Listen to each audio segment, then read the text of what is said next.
Hello, and welcome to another edition of Cracking the Rich Code, the podcast. I'm your host, John Verico.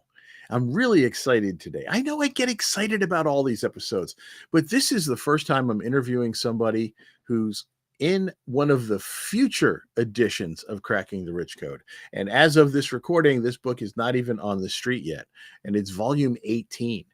And I'm very excited. And this particular individual that I'm speaking to today is a brain coach. What? A brain trainer. I can't wait to learn more about him because that's a little scary, but also very exciting. I'm looking forward to learning more about Deepak Saini. Hey, Deepak, welcome. Come on in. Hey, John. Wonderful. Glad to be here. How are you doing this morning? I can't complain. The sun is shining. We had some rain overnight, but no, it's good. I'm feeling awesome. Outstanding. By the way, where are you located? I live just west of Calgary, Alberta, Canada, on an acreage. So I'm just in the foothills of the Canadian Rockies.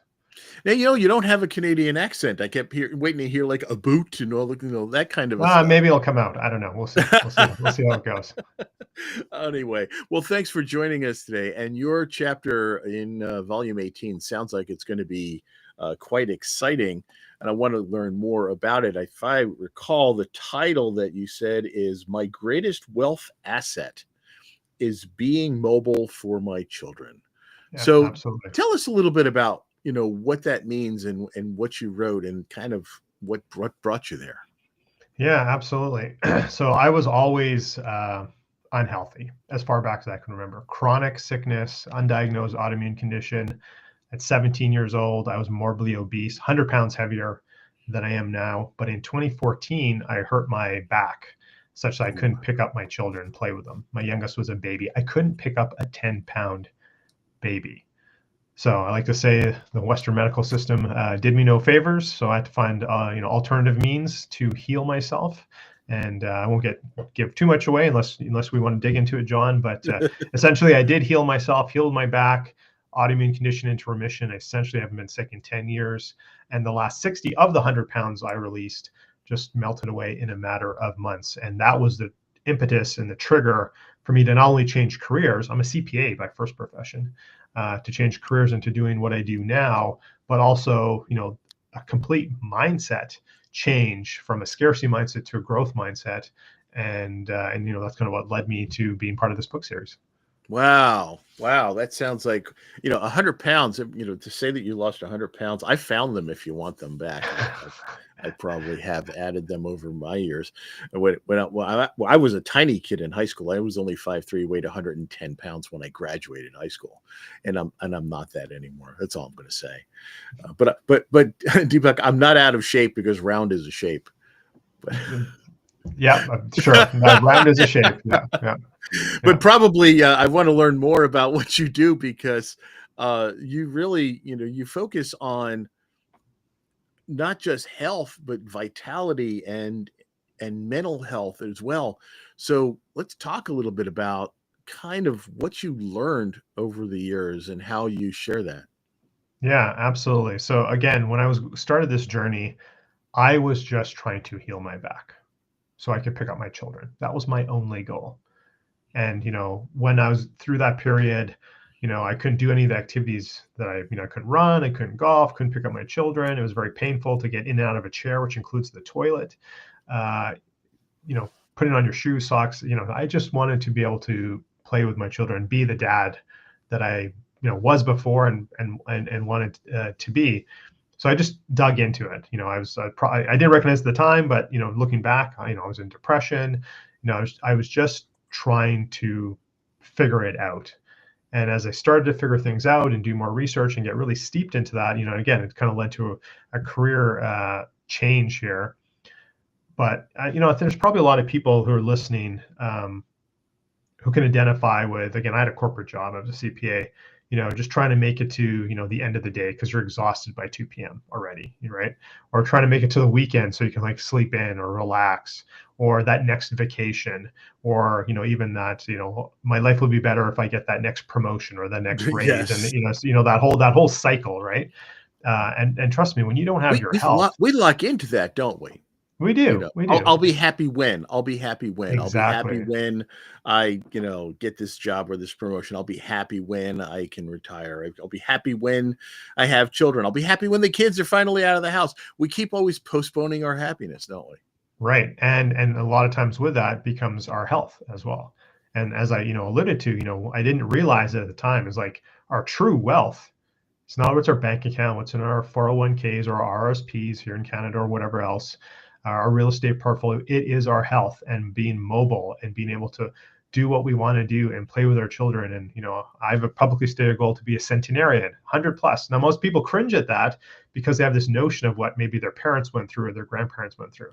Right. So I'm talking about not necessarily just lifespan, it's health span. I want to Right. be fully functioning, stand up paddleboarding, snowshoeing, all the things I like doing, shooting my bow in my backyard, et cetera, right till the end and have a steep fall in health, in those last weeks, as opposed to decades. Many people are slowly dying. Yeah. I want to live and see, and, go to my great grandchildren's like graduations and play with them and all these sorts of things. That's my vision for myself, and that's what I work on, help my clients with as well. And yes, it's both a physical and a mental piece. You can see their master brain trainer.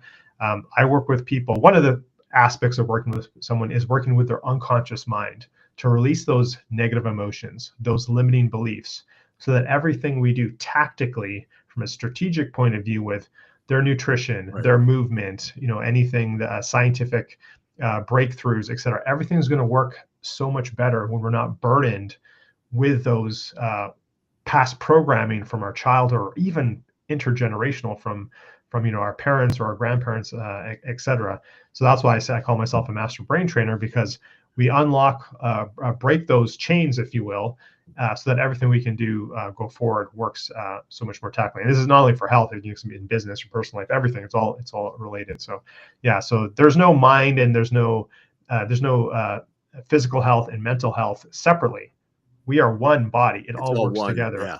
Our Right. emotional health is all together.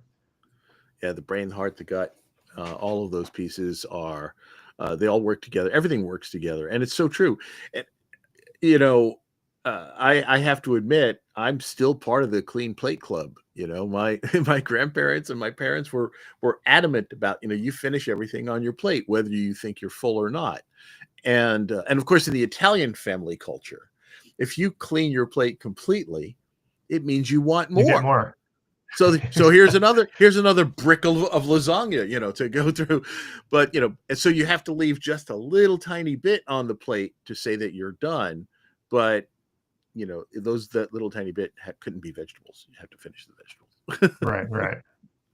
But Yeah, it's I certainly amazing. had that. That's and again, speaking to myself, and maybe other people can resonate. Things like that, the clean, finish your plate, etc. Or there's kids starving in Africa, like that time. This Oh, actually builds a scarcity mindset, right? And again, we all come from different backgrounds. Like my parents were immigrants to Canada, so we didn't have a ton of money, so there was some of that as well. But these things we're told, plus the actual like what we are able to do or able to afford, gets instilled us as children, and then we can carry that on, right into adulthood and potentially pass that, and quite often pass it on to our children as well. And so I'm glad that now I broke that and now have a growth mindset going through my health journey that I can pass it on to my children as well.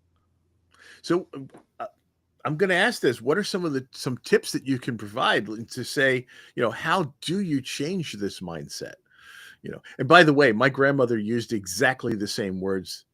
Eat that because there are kids starving in Africa. And I don't know what, they always picked Africa, right?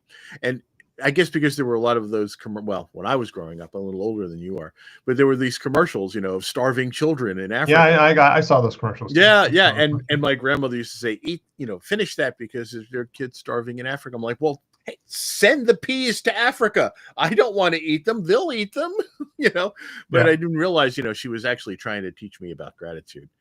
But yeah, it's amazing how that happens. So how do you help people to overcome these mind traps that we seem to find ourselves in?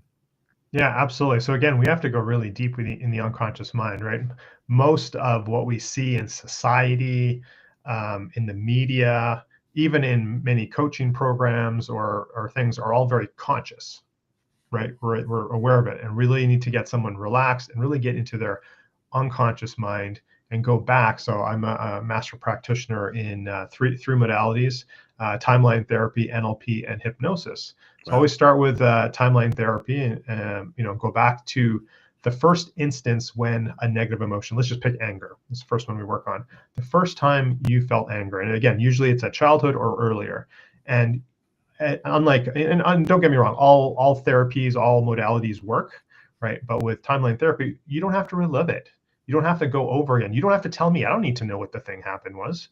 You just have to recognize when that was, and then through a process, which don't have time to get all into, we kind of clear you of that, and then every instance of anger till present, and then we future pace it out. So let's just pick something, whatever it is for you, right? Doesn't matter what the instance was. And it's not like you forget about it or like acknowledge it didn't happen. It's all about how you show up, go forward. Now, when you have those Right. triggers, whatever your triggers are, you're not going to get, that doesn't mean you're never going to get angry again or sad or hurt or whatever. It's just how you show up and how you react, go forward. That's the starting point. Both with negative emotions and limiting beliefs. And then, there's some other techniques we can do. And again, we can use hypnosis for better sleep and, all these sorts of things. I must admit, I hadn't heard of timeline therapy before. Not that term. And so it makes absolute perfect sense. Uh, so you said you kind of start with that baseline, right? Yeah, we do a very robust intake to really get what someone's actual root problem is. People say, with the personal health business, everyone thinks what their problem is because they're thinking up here. There's actually something deeper down. So we get to what the root problem is, a very robust intake. Then we do timeline therapy. Then we'll do some NLP. Again, depends on the person, what they're coming to with, and then usually we chase with hypnosis for, depending on what they need. So yeah, we always start with timeline therapy. Wow. Brilliant. So we're speaking with Deepak Saini, who is a master brain trainer. He is I would say a genius. Actually, I'm learning quite a bit from you already. I don't know. I don't think my wife would say that. So let's not go to get too carried away here. No, but the way that you have found to help yourself in your own transformation, and now you're able to do that for others. So would you like to talk a little bit about kind of your baseline, where you started? I know you talked about the injury. How did you find these modalities that you're working in now? Because you said modern Western medicine just really kind of let you down. They just want to throw pills at stuff. And so how were you able to discover these modalities that you're working in now, and then decide to adopt them?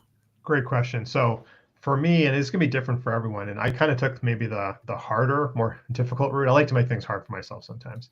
So hey, nothing's more rewarding than challenging yourself and overcoming, right? right. So again, I mentioned I was at a really low point.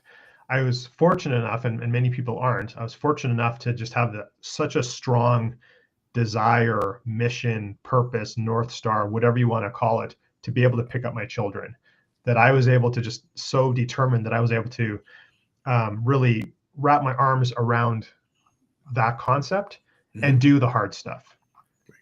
Change, obviously, found a modality to heal my back. I end up using PRP for the back injury, made lifestyle changes. What's PRP? Platelet-rich plasma. So they take your own blood, spin in a centrifuge, isolate the platelets, which have all the healing body and proteins, and then inject at site. And for me, my back injury, I have degenerative disc disease in my L4, L5, L5S1, so low back for those who don't know, and inject in site. And I had to do a number of those treatments over a course of time. So I was able to sort of like willpower it. Wow. And then, as I said earlier, as I got more into the research and adopted things, and like, hey, if I change my nutrition, if I bring inflammation down, et cetera, et cetera. And then I was like, I'm gonna very high level it here because I know we only have so much time. It led me to do a career change. I was like, I enjoy helping people. As people saw my journey and particularly the weight loss, people never see the inside, the struggles we're going. They only see the outside, the weight loss. So colleagues, coworkers, like, hey, what are you doing? Can I take her for lunch? How are you losing the weight, et cetera? I started kind of informally coaching people. And I'm like, I actually like this. So got some early certifications, a whole bunch of them, more than I care to admit, to become, what I do, a health coach. Working with people who are like me, weight loss, back pain, and that evolved over time as I evolved with what I want to be a centenarian, as I mentioned earlier, and adopting more advanced But not just techniques. not just a centenarian, one that is healthy and vital right up through that. A vibrant Yeah, centenarian. Yes, right. We absolutely. don't We don't want to just live to that long and drool. We want to live to that long and be able to enjoy every moment of it. Exactly. Yeah. So for anyone who's done any sort of professional development, I mean, it goes, even if you have even as a CPA, like every year I'd have to do professional development, continuing education, et cetera. Same with many of the certifications and diplomas, et cetera, that I have. So I'm always trying to find this. And then a friend of mine is a trainer or a teacher of timeline therapy, NLP, and hypnosis. And they said, well, hey, this will qualify, this will satisfy. And honestly, I'm like, I don't even know what timeline therapy is. Like you said it too, John. I never heard of that before. But I'm like, I know what NLP is, sort of. I kind of, and I know what hypnosis is, sort of, because I only see it from stage shows, right? Like Cluck Like a Chicken, all that. That was my idea of hypnosis, right? It's actually right. Yeah. That's like 5% of hypnosis. But anyway, I digress. So I'm like, sure, I'll do the training. I just need to get these continuing education credits. But I will say this, and I like to say this, after going through the training, and of course, I get all these modalities done on myself as well and practice with my colleagues. And I always had really good success with my clients as far as, their health transformations. But there's always a certain percentage that it's a little bit harder, and they have to like make it, it's challenging, or they just are not successful because of a whole bunch of issues, mindset, emotional blockages, et cetera. I didn't have the tools to address it. Once I learned these tools on myself and working with my colleagues in the course, I had like a light bulb moment. I was like, here's the missing piece. This should be done first. Get rid of all these emotional blockages, limiting beliefs, and then do all the tactical things around your nutrition, about your sleep habits, et cetera, et cetera, et cetera, et cetera. So I was like, I have to incorporate this. So I'm like, yes. So not only did I, finish that course at a level 1, I subsequently got, my master's level as again, master practitioner in timeline therapy, NLP, and hypnosis. And now this is what I do, as I mentioned earlier, this is the upfront work. We do all that first. Now we're going to talk about how you do movement, how you do nutrition, how you do sleep, how you control your nervous system, your hormones, et cetera, is all after, because we need to, it's so much more effective if we do this emotional work first. Right. So you said something here. What was, if you don't mind sharing, what was that aha moment? What was that moment in time that was that reflection that you went back to and went, this is where this all started? I'll tell you this. So there I mean, you may not want to share that, but no, it's fine. I've shared it before. So there's an instance that happened to me when I was about 18 months old.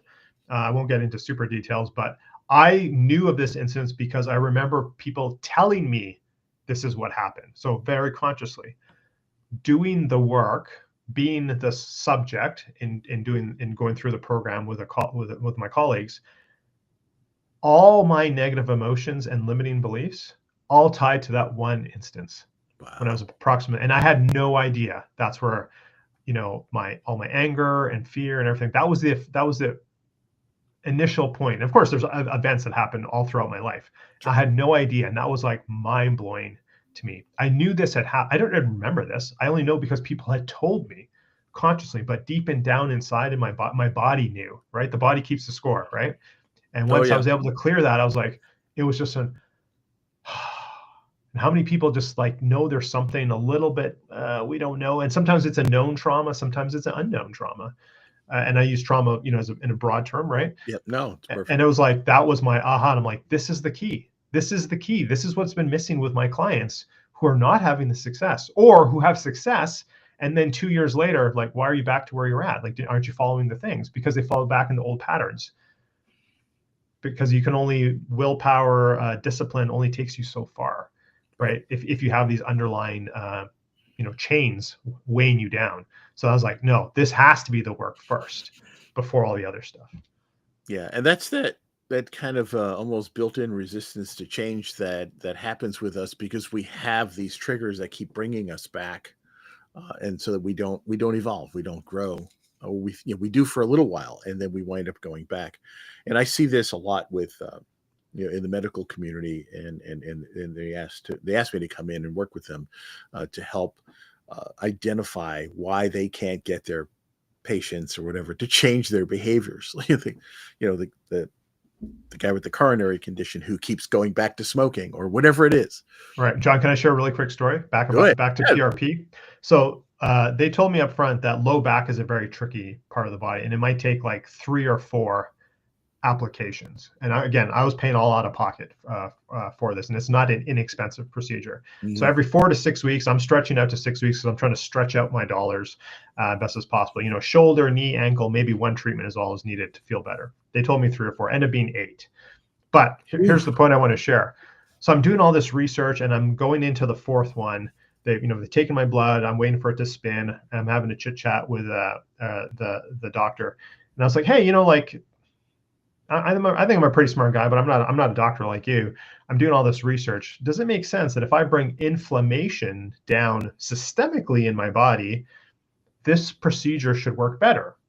Yes, we are injecting right at the injury site. But if there's like your gut is inflamed or you have shoulder thing, it's going to disperse. That's my understanding of the research. Does that make sense? And he's like, oh no, you 100% understand that. So he must have read the expression on my face because I was about to just tear a strip off him. Why didn't you tell me to bring inflammation down via diet, et cetera, et cetera? And he stopped me before I could yell at him. And he's like, you know what? I'll be honest with you.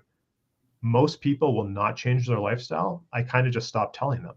And I'm like, listen, I use some choice words, but listen, buddy, I'm not golfing. I'm not running. I'm not doing any of the things like I'm not able to pick up my children. I will do whatever. And that was the day, like cold turkey. Now it's evolved since then. I just went eating clean. And I use air quotes because again, that's evolved. I'm like, why aren't we telling people this? Why aren't we being more proactive? Anyway, I guess that's that whole story and that whole part of the industry has created a niche that me and other coaches can fill, and we have to fill at this current time. Oh wow, that's so enlightening to realize that you are one of very few that would think about using that approach. And like you said, the doctors are at that point where they're just like, yeah, people don't change their behavior, so we're not going to bother anymore. We're just going to throw pills at it or whatever it is. So we are having a really, really interesting conversation with Deepak Saini. And Deepak, thank you for joining us and for talking more about this. So we've talked about a couple of things so far in your overall transformation and how you help folks. And you talked about timeline therapy, and you mentioned neurolinguistics. And so can we talk a little bit about how you incorporate that into your work with people, and then you also talk about hypnotherapy a little bit. We don't have too much time, but just in general, and then how people can get in touch with you and learn more. Yeah, absolutely. And a lot of people are familiar with NLP or neuro-linguistic programming from a sales point of view. There's a lot of people who are training that and how to get more sales and stuff. And I'll be the first to admit, I was like, that kind of sounds interesting, and that's why I joined that thing for my continuing education. I was like, maybe it'll help me with sales. It goes so much more than that, for sure. Again, our unconscious mind is very powerful. There's a whole host of tools or techniques, in the NLP model that we can use for a variety of things. I'll just use myself as one perfect example.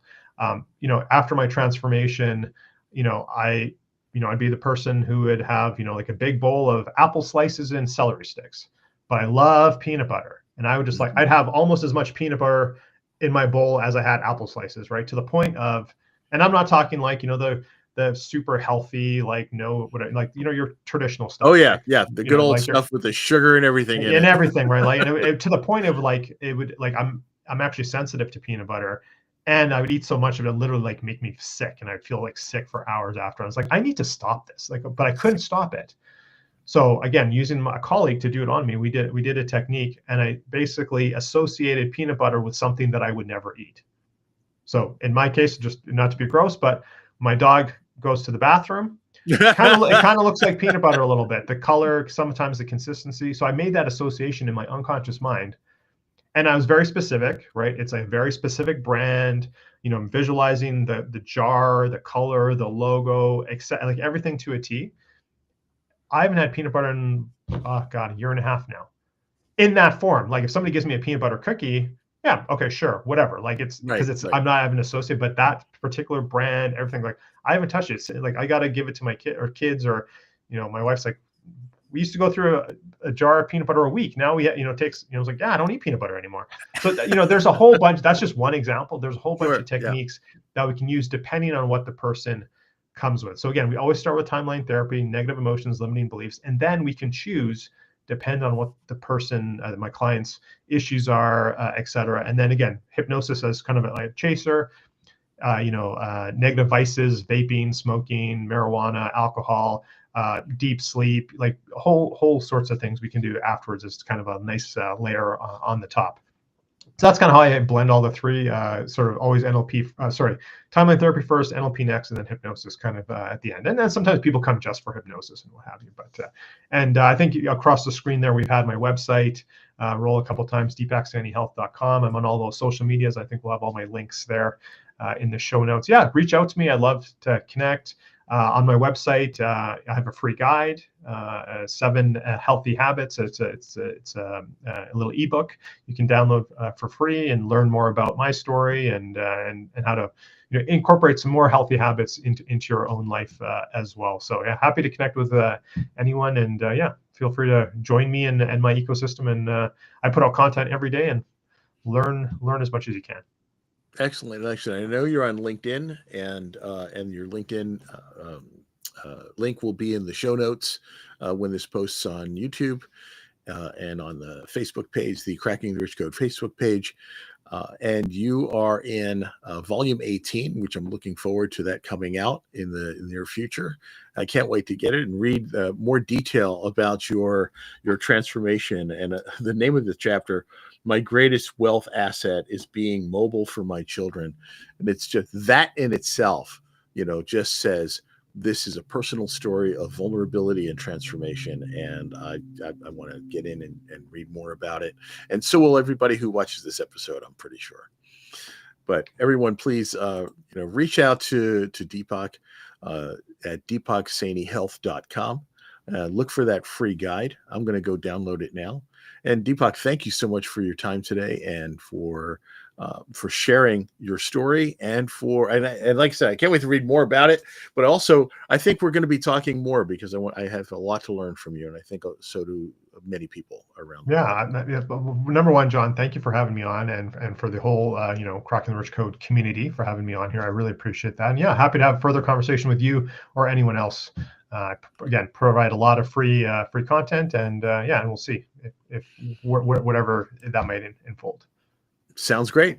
All right, everyone. Thank you so much for joining us. Thanks for listening. And check out Deepak Saini's chapter in volume 18, which should be out this summer. Deepak, thanks again for joining us. Have a great day.